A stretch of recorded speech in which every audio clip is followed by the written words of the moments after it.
ভালোবাসা। আপনাদেরকে একটি খবর জানাই, যে খবরটি জানলে আপনাদের চোখ কপালে উঠে যাবে। ইউনূসের কপালে কিন্তু শনি চলে আসছে এবং শনির বক্র দৃষ্টি পড়েছে। যেটাকে বলা হয় যে কর্মফল, সে কিন্তু এখন কর্মফল পাওয়ার দিকে তার নিয়তি এগিয়ে নিয়ে গেছে এবং একদম শেষ লাস্ট মোমেন্টে চলে গেছে। এবং নিজেকে বাঁচানোর জন্য মূলত খালেদা জিয়ার মৃত্যু নিয়ে সে জলঘোলা করছে এবং এটা নিয়ে গেম খেলছে। এই খালেদা জিয়ার নাম এবং তার মৃত্যু দিন ঘোষণা নিয়ে সে যে গেমটা খেলছে, এটার পিছনে অনেকগুলো কারণ আছে। এবং সেই কারণগুলোর মধ্যে মূল একটি কারণ হচ্ছে ইউনূস তার নিজেকে বাঁচানোর চেষ্টা করছে এবং সে বাংলাদেশের যে বড় একটা ক্ষতির সম্মুখীন করার চেষ্টা করছে এবং সম্মুখীনে নিয়ে গেছে বাংলাদেশকে, সেইটির দিক থেকে আমাদের দৃষ্টি ফিরিয়ে রেখেছে এবং খালেদা জিয়ার দিকে সবার একটি আ sympathy grow করার চেষ্টা করছে। অপরদিকে আপনারা কিন্তু এখনো জানেন না, আমি কিন্তু গতকাল ভিডিওতে বলেছি ইন্ডিয়া কিন্তু খেলা খেলে দিয়েছে। ইন্ডিয়া বর্ডার সীমান্তে কাঁটাতার দেওয়া শেষ হয়ে গেছে বাংলাদেশের ৩ পাশে যে কাঁটাতার, ভূস্থল যে ভৌগোলিক অবস্থান সেই জায়গায় কিন্তু কাঁটাতার দেওয়া প্রায় শেষ। এখন বর্ডার থেকে বাংলাদেশে ঢোকামুখী যে রাস্তা, সেই রাস্তায় কিন্তু তাদের ভয়ংকর আধুনিক যুদ্ধাস্ত্র নিয়ে কিন্তু ভারতীয় সেনারা অপেক্ষা করছে। বাংলাদেশকে যে ডেডলাইন দেওয়া হয়েছে, সেই ডেডলাইন যদি খলিলুর রহমানের হাতে দেওয়া যে ফাইল সেটির কথা অনুযায়ী, সেই সময় অনুযায়ী যদি ইউনূস সমাধানের পথে না আসে, তাকে একটি সুযোগ দেওয়া হয়েছে। এবং সেই সুযোগের মধ্যে মানে যেই সুযোগটা দেওয়া হয়েছে, সেই জায়গায় ২ টি নাম উঠে এসেছে। ২ টি ছাত্র উপদেষ্টার নাম উঠে এসেছে, যারা এই বর্তমান সময়ে বাংলাদেশের সবচেয়ে ভয়ংকর জঙ্গিদেরকে লিড দিচ্ছে। এবং সেই ২ টি ছাত্র উপদেষ্টা আ মাহফুজ আলম হতে পারে এবং সজীব হতে পারে। আ আপনারা জানেন যে এই ২ জনেই কিন্তু ছাত্র উপদেষ্টার মধ্যে আছে। মাহফুজ আলম এবং সজীব ভুইয়া।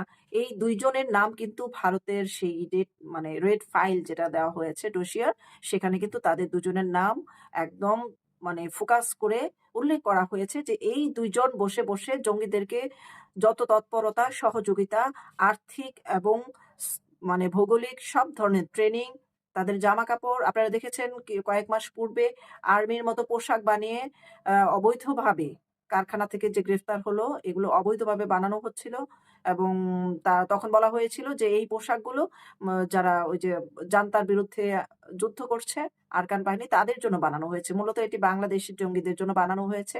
তাদেরকে সেনাবাহিনী সাজিয়ে বাংলাদেশের সাধারণ যে জনগণ আছে, যারা এই সরকারকে মানে না বা মানুক বা না মানুক, কিন্তু তারা এই দেশের ভিতরে একটা ম্যাসাকার করবে এবং ভারতীয় এমনও হতে পারে যে ভারতীয় সেনাদের পোশাক পরেও তারা এই দেশের মানুষকে জেনোসাইড করতে পারে। আপনারা আন্তর্জাতিক জরিপে একটি অঙ্ক উঠে এসেছে যেখানে ৬,২০,০০,০০০ মানুষ মারা যাবে।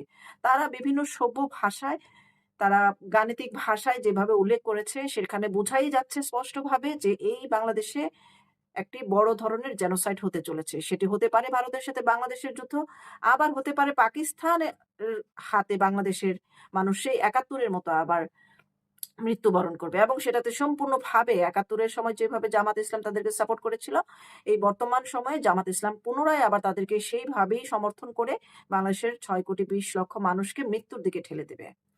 এই যে আ ডিসেম্বরকে কেন্দ্র করে যে ১৬ই ডিসেম্বর বিজয় দিবসে খালেদা জিয়ার মৃত্যু দিবস ঘোষণা করার যে অপেক্ষা করছে, একদিকে দেখেন ১৫ই আগস্টে তার জন্মদিন পালন করা হতো, যেই তারিখটি সম্পূর্ণ ভুয়া এবং ভিত্তিহীন ছিল। অনেকে আবার এটাও বলছে যে এই যে মরার পরেও মৃত্যুর দিন ঘোষণা করতে পারছে না, এটাও একটা তার শাস্তি। এটাও একটা তার অভিশাপ। যে মানুষটি বাংলাদেশকে সৃষ্টির পিছনে, বাংলাদেশকে নেতৃত্ব দেওয়ার পিছনে বঙ্গবন্ধুর যে মহান অবদান ছিল, ত্যাগ ছিল, মহিমা ছিল, সেই বঙ্গবন্ধুর মৃত্যুদিনে কি করে পারেন তিনি ১৫ই আগস্ট পালন করতে? এবং সেই ঘৃণিত আ তারিখটি কিন্তু খালেদা জিয়াকে ঘৃণার সঙ্গেই মনে রাখবে এই দেশের প্রজন্ম থেকে প্রজন্ম। আবারও একটি ঘৃণিত দিন সৃষ্টি করার চেষ্টা করছে যে আমাদের ডিসেম্বরে আ যে এআই কি বলছে আমি সেটা আপনাদেরকে শোনাই। ডিসেম্বরে বেগম খালেদা জিয়ার মৃত্যু তারিখ করার ইচ্ছা প্রকাশ, এটি অত্যন্ত ঘৃণ্য ও অসম্মানজনক কাজ।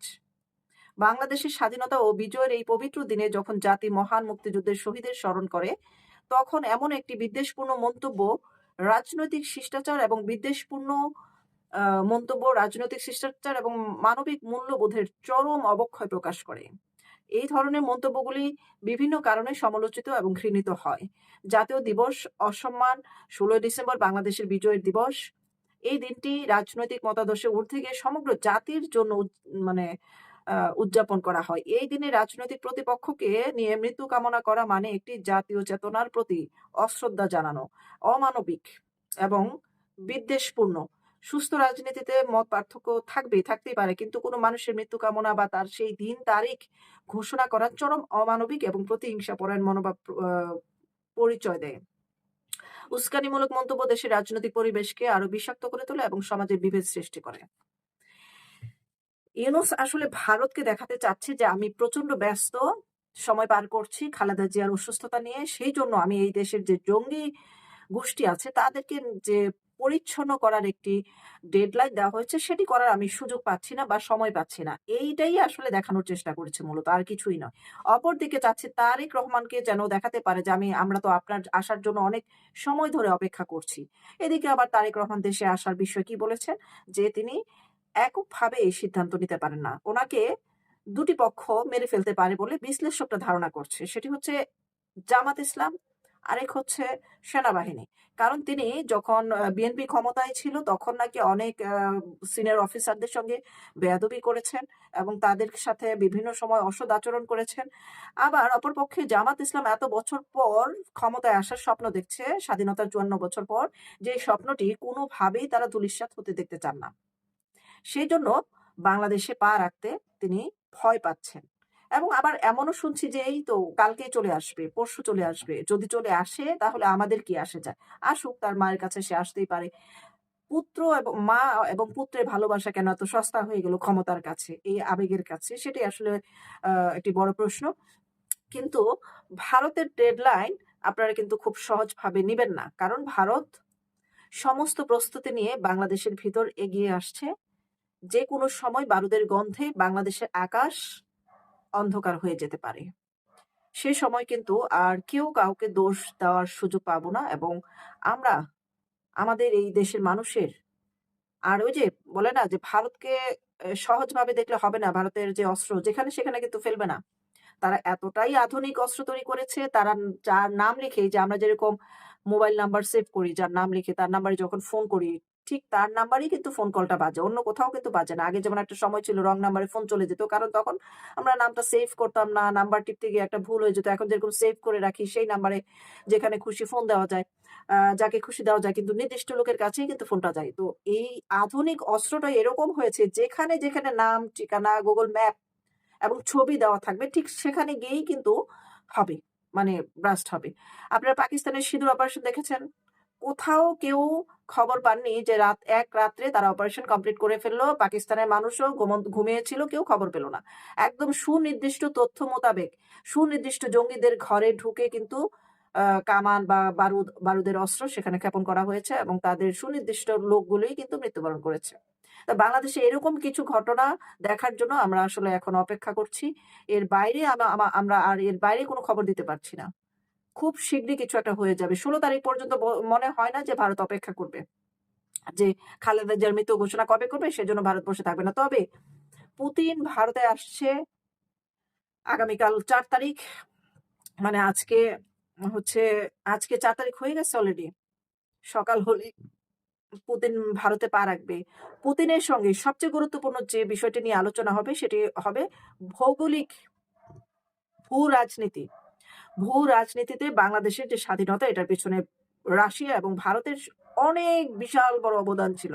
সোভিয়েত ইউনিয়নের কথা আপনারা জানেন। সে বিষয়ে একটু জেনে নেবেন। সোভিয়েত ইউনিয়নের মাধ্যমে রাশিয়া কিন্তু বাংলাদেশকে পুরোপুরি সাপোর্ট করেছিল এবং ভারত তো এখানে তাদের সেনারা জীবন দিয়েছে। ১৭,০০০ সেনাদের রক্তে রঞ্জিত হয়েছে এই বাংলাদেশ।